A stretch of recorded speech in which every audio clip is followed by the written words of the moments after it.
Hi, welcome stats fans. We're going to finish the back of this sheet. Okay, so we have learning target 1, and what we just got done doing in class is we calculated the standard deviation by hand of a discrete probability distribution. Okay, well, how did we do that? Well, this little symbol, ROS I, stands for standard deviation, and we took the square root.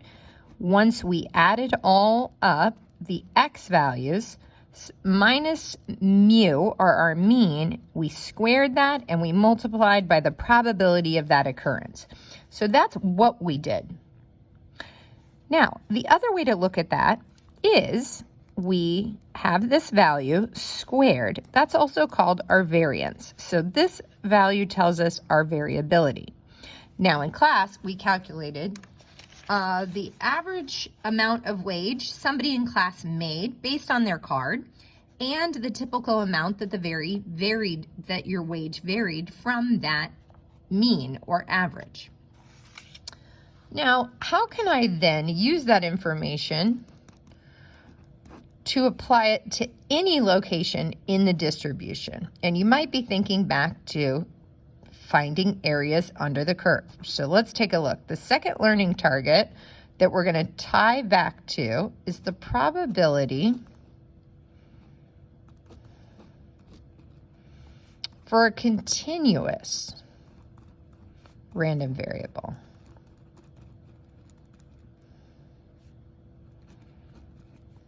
All right, so to find the area of a continuous random variable, we need to find the area under the curve. And if we had a uniform distribution, it would look something like that. And so we would just use a regular area formula. And again, since it's a probability problem, this would be, the area under this curve would have to be 1. So for instance, if this was a rectangle and the width was 5, then the height would be forced to be 1/5, so that the area, 1/5 times 5, would be 1. But usually this doesn't happen. Normally we don't have a uniform distribution. Normally we have a normal distribution, right? So in a normal distribution, we're given a mu and a standard deviation, and we're learning that we could calculate it by hand using z-scores and a table A. We could also use normal CDF in our calculator. Okay, and so we'll continue to practice this like we've practiced before, and it'll actually help us do better in this chapter and also help us get ready for the midterm. So let's do it. The heights of young women can be modeled by a normal distribution with a mean of 64. So a mean, we write this notation, mu, comma, sigma. Okay, and the standard deviation of 2.7. Now, so everybody get this. Sorry if I cut it off. Just kind of pause the video and make sure you have that. Now it says, suppose we chose a young woman at random and let her height y, let y be her height in inches. We're seeing here that we'll let people be increments of those inches. So in this setting, we're letting y be continuous, allowing for all heights to be possible.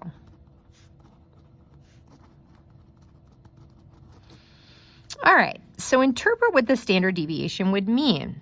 Okay, well, the mean would be the typical value, the typical height of a woman, and the standard deviation would be the typical amount that those heights vary from that mean.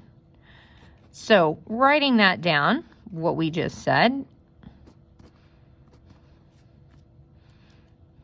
that the heights of these women typically vary by, and they told us, typically vary by 2.7 inches from the mean of 64 inches. Okay. Now, let's interpret what this value would mean. So this would be all of the ladies, why, that are less than or equal to 63 inches in height. Whoop. So if this is 64, that would be all of the ladies that are 63 inches or less.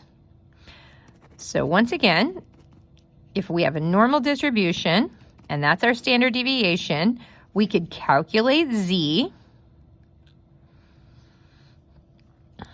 and we have to interpret this value. There is a probability of, and we're going to calculate it, of blank, that a randomly selected woman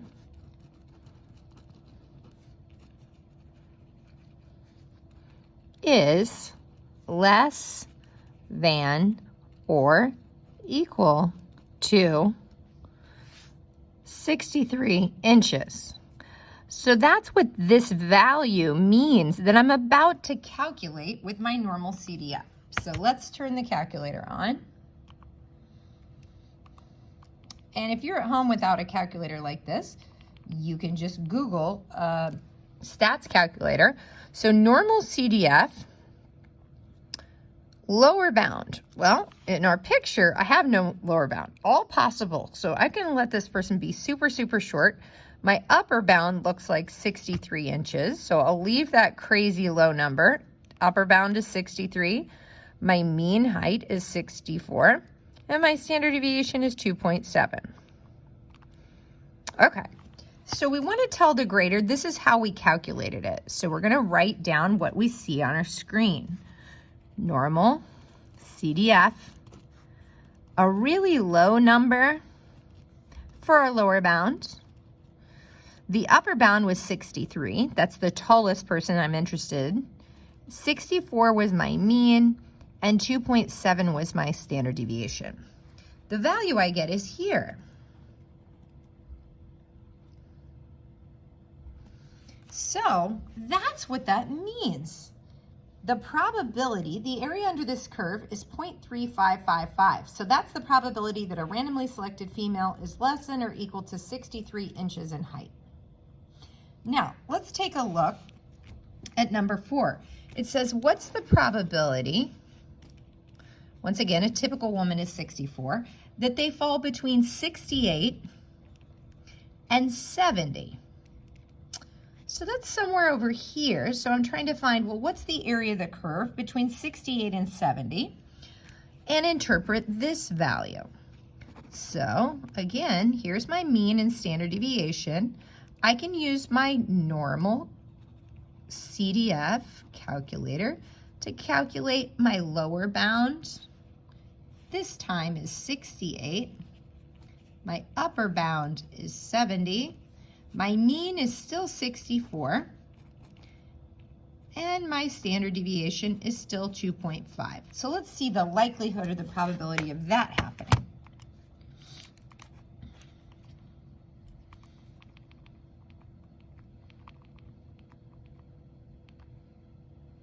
Okay, so lower bound 68, upper bound 70, 64 mean, 2.7 standard deviation, bingo, bango, bongo.